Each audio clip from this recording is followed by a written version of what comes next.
Hello friend, नमस्कार। हम गीतकार इंद्रदीप अहाँ सबके स्वागत करल छी यूट्यूब चैनल पर।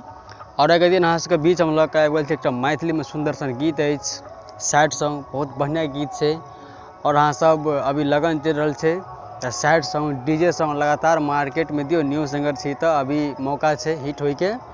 तो अखन हम सैड सॉन्ग लऽ आयल छी, फिर नेक्स्ट वीडियो में अहाँ सबके बीच हम डीजे सॉन्ग लऽ कर आयब। तो ये गीतक मुखरा है, केओ के फूल चाहे तो संपर्क कर सके छी। और एकर म्यूजिक है कौने दिशा में लेके चल रे बटोहिया। बहुत नीक म्यूजिक है। अहाँ सब मेलोडी या नया म्यूजिक कंपोज करके अगर गायल करबे तो बहुत नीक गीत बनते। तो अहाँ सबके मुखरा सुना रहल छी। हे गे परतौ से नूर चल जेबही ससुरवा,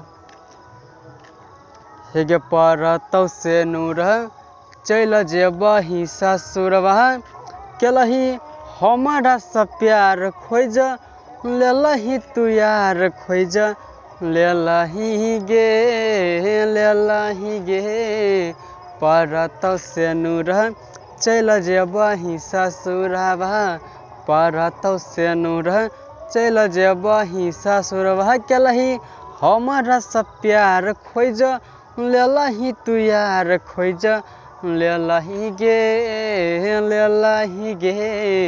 परतौ से नूर चल जेबही ससुरवा। अगर अहाँ सबके अच्छा लागत जरूर एक लाइक करब, कमेंट करब, शेयर करब।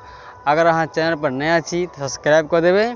और अहाँ सबके बता दी कि वीडियो के जहाँ तक शेयर करूँ फ्रेंड के, दोस्त के, जो भी कोई सिंगर रहे और एहन तरह से गीत लिखावे के लिए अहाँ सब संपर्क कर सके छी।